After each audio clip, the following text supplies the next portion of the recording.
How should you eat if you have prediabetes, so it doesn't turn into diabetes? Let's break down which first steps you should take on this path and which food you actually need. First of all, there is no specific prediabetes diet. In other words, there isn't one single eating plan, like keto, vegetarian, intermittent fasting, or paleo, that could be officially recommended for people with prediabetes or diabetes. None of these diets are proven to save someone from blood sugar problems, and you won't find such claims in any clinical guidelines. Saying otherwise would simply be a lie. But there are some dietary recommendations that help prevent diabetes. And what is absolutely fascinating, according to research, changing your diet and lifestyle can really reduce the risk of diabetes and ease its symptoms, regardless of your genetics or body type. In other words, it helps everyone, no matter your size, gender, ethnicity, or age. It works for everyone. It will take a bit of attention at first, but you'll get used to it very quickly, and your body will thank you for it. Start with the first 2 steps of this video. And after that, when you get used to it, you can go further. You can follow the other steps.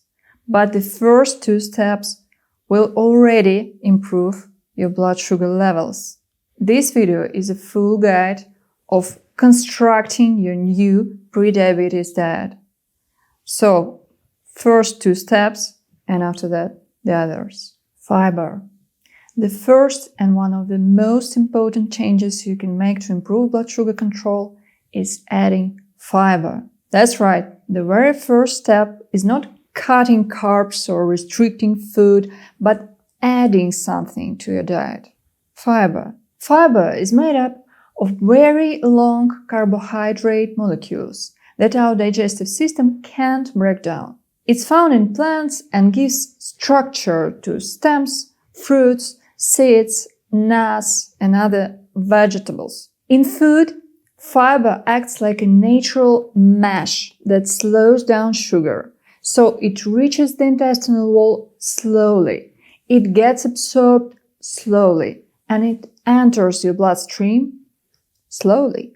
On top of that, fiber serves as food for the good bacteria in your gut. A healthy gut microbiome can influence your appetite, weight, and even how your body manages blood sugar. Fiber also keeps your digestion regular, prevents constipation, and reduces how much fat you absorb from food. If you are trying to lose weight or lower your cholesterol level, that last effect is especially helpful. And finally, fiber helps you feel full.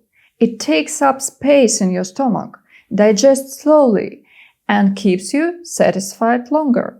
You should aim for at least 35 grams of fiber a day. The best sources are vegetables, leafy greens, nuts, seeds, and whole grains. Here's roughly how much of each food you need to reach your daily fiber dose. If you ask me, what's the single most effective dietary change to improve blood sugar and manage your weight? It's this one. It's simple. It doesn't leave you hungry, and it solves several problems at once. Start with fiber, and make sure you are getting it from real food, not from powders or brand supplements. Natural fiber from whole food is much better. Here's an example of a daily menu that gives you enough fiber, but you can easily swap in your favorite foods. Just use any calorie tracking app that also shows fiber content, and you are good to go. Leafy greens, vegetables, low-sugar fruits, nuts, and occasionally dried fruit without added sugar. If your plate used to look like this, now it should look more like this. Part of the carbs are replaced with fiber-rich foods. You'll probably feel full sooner, so here's a rule to follow. If you are already satisfied, you can leave some of this or that on your plate. But make sure you always finish your fiber first. Step 2. Alcohol.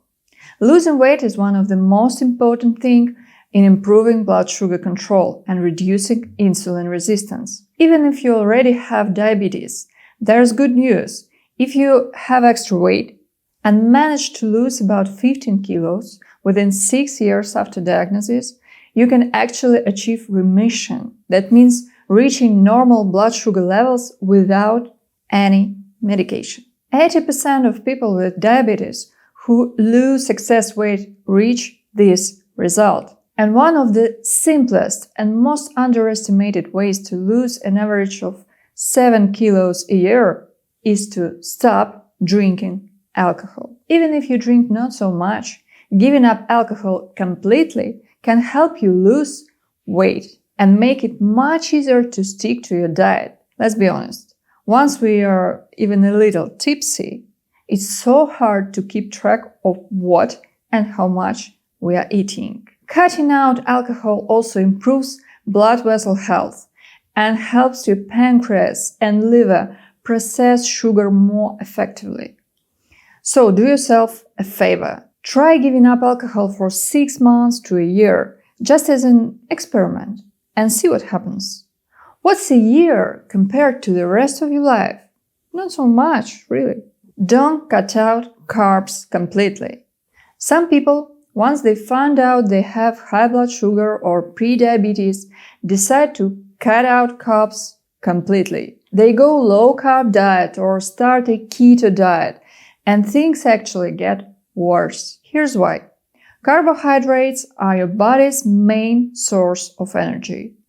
Think of them like clean-burning firewood.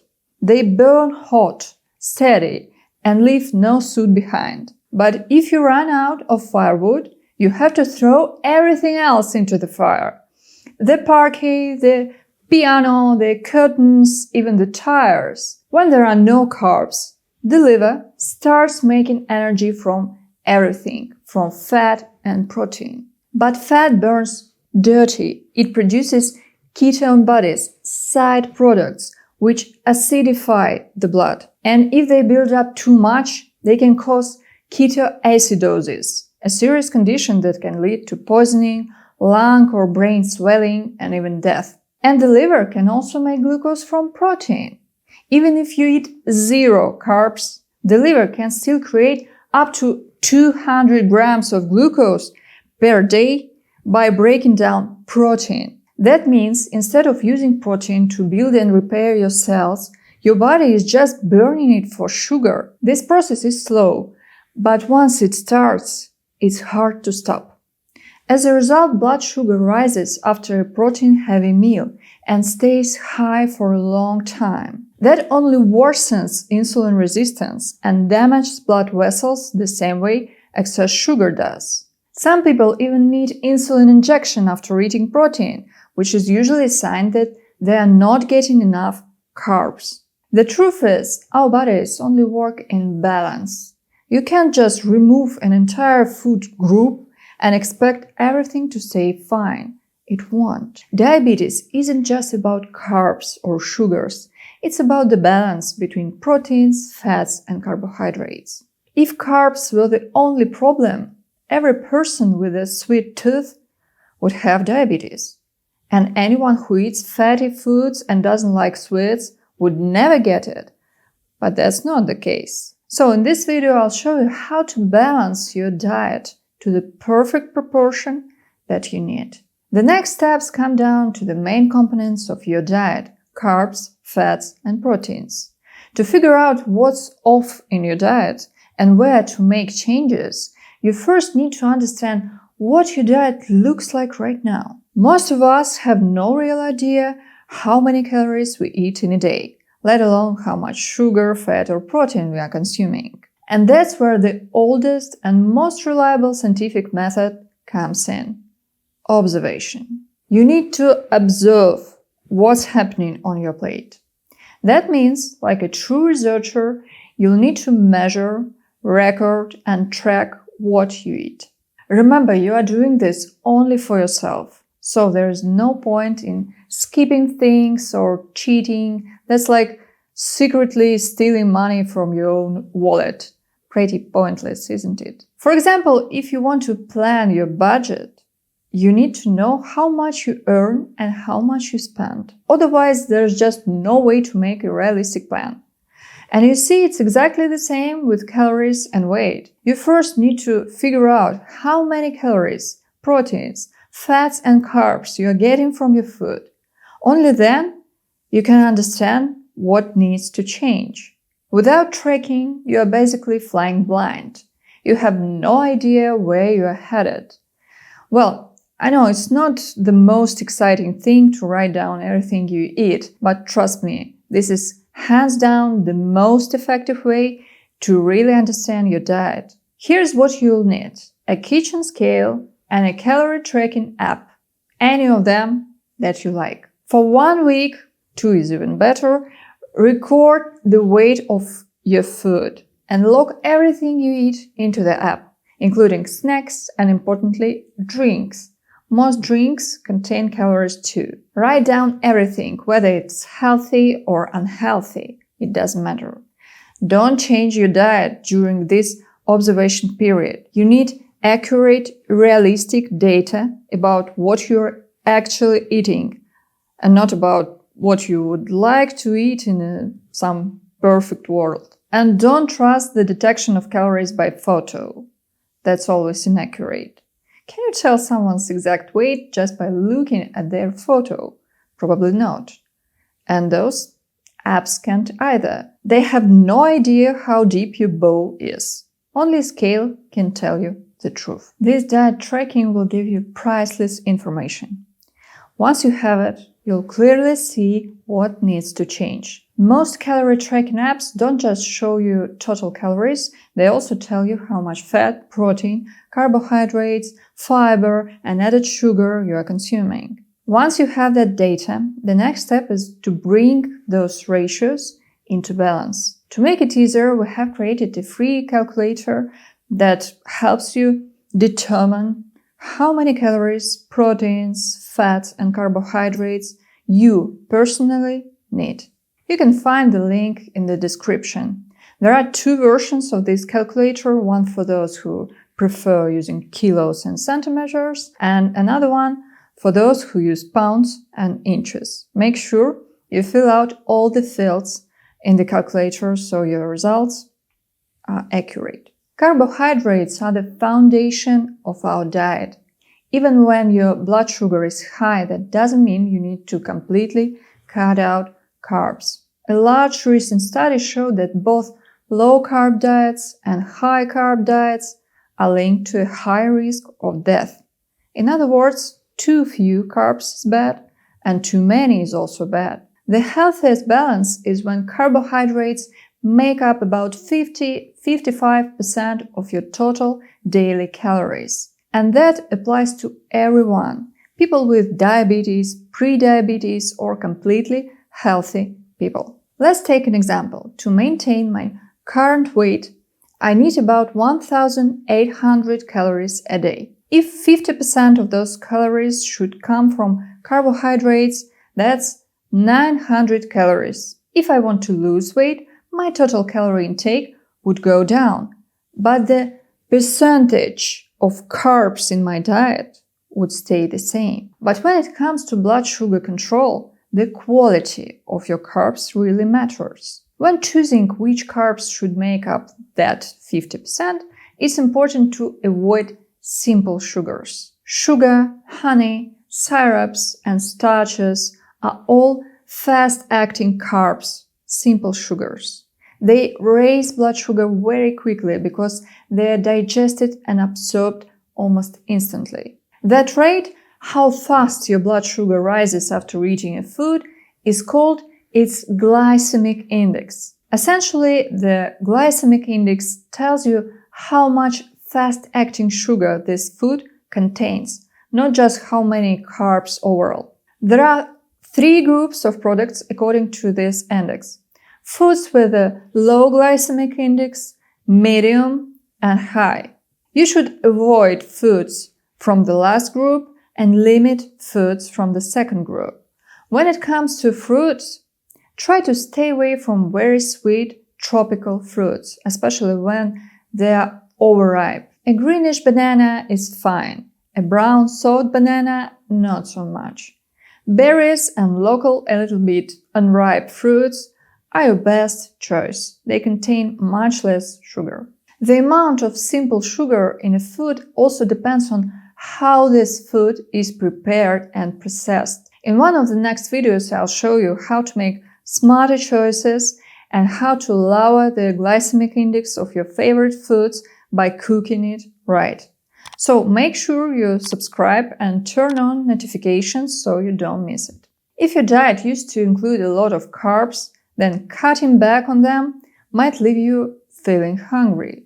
To prevent that, you'll need to add healthy fats to your meals. Even though diabetes and prediabetes are usually associated with too much sugar, fats also play an important role in this story. Saturated and hydrogenated fats can lead to weight gain, which increases insulin resistance and the risk of diabetes. They also raise cholesterol levels. People with diabetes are already at higher risk for heart disease, and high cholesterol makes that risk even worse. Unfortunately, many people with blood sugar problems also have high blood pressure, high cholesterol, and extra weight. So it's important to look at the whole picture, not just sugar alone. You should replace some of your carbs with healthy, unsaturated fats instead. Choose vegetable oils, especially olive oil, seeds and nuts, and fatty fish. These foods not only keep you full longer, but they also help protect your blood vessels. Fats should make up about 30% of your total daily calories. For example, if my daily intake is 1,800 calories, then 30% of 540 calories should come from fat. You should avoid saturated fats, no more than 10% of your daily calories. Trans fats and hydrogenated oils, less than 1%. Tropical oils like coconut, cocoa, and palm oil. That means staying away from most baking fats, margarine, butter, lard, and bacon. If a fat solidifies at room temperature and turns whitish or firm, it's likely saturated fat. You should avoid it. If it stays liquid at room temperature, it's probably unsaturated. Processing doesn't make saturated fats any healthier. For example, ghee is just specifically cooked butter. It keeps longer, but it affects the body the same way. So for me, if I eat butter, it shouldn't exceed about 180 calories per day, which is around 25 grams of butter. And that's it. No more saturated fat that day. Be aware that there is a lot of hidden fat in sweets and processed foods. Wafers, chocolates, pralines, pastry creams, puff pastry, and cakes. And the problem isn't just the amount, it's that these fats are often low quality, reheated many times, hydrogenated, and loaded with artificial flavoring to mask how bad they really are. Avoid them when you can. One important thing, the percentages I'm talking about refer to calories, not the weight or volume of food on your plate. Fats are very calorie dense, but take up little space. So 30% of your calories from fat doesn't mean 1/3 of your plate. It might just be a tablespoon of oil. Carbohydrates, especially fiber and leafy vegetables, are low in calories, but take up much more volume on your plate. So visually, your plate shouldn't be divided like this. It will look closer to this. Here's an example of how that looks by volume versus by calories. See the difference? Protein. Protein is another key component that helps you lose weight and stay full longer. Protein should make up about 10 to 20% of your total daily calories. For example, if my daily intake is 1,800 calories still, then 20% or 360 calories should come from protein. Many people are afraid to eat more protein because they worry it might harm their kidneys or cause some kidney stones. But even in people with diabetes or mild kidney diseases, there is no solid evidence that normal protein intake speeds up somehow any kidney problems. So the old saying that protein destroys your kidneys just isn't true. At least not when we're talking about normal, healthy amounts. Good sources include dairy protein, legumes, fish, skinless chicken, and lean meat. Pay special attention to plant-based proteins. Try different kinds of beans and legumes. If you don't tolerate peas or kidney beans, some people, get bloating from them, you can try green beans, mung beans, vigna beans, black-eyed peas, or chickpeas. They're often easier to digest. If your kidneys are healthy and your goal is weight loss, you can safely increase protein intake to about 25-30% of total calories for 6 months or even more by slightly reducing carbohydrates. Keep in mind that many high-protein foods are also high in fat, especially saturated fat. Eggs, dairy products, and red meat are examples. So when increasing protein, it's better to choose leaner sources like skinless chicken or turkey, fish, and plant proteins. So here's your minimum action plan for now. Add more fiber to your meals. Try to take a break from alcohol. Start with just these 2 steps. And once you notice the changes, your digestion gets better, constipation disappears, your blood sugar goes down, and you even start to look and feel better, come back to this video and move on to the next steps. Track your meals for a week or 2, count calories. And of course, find where your balance is off.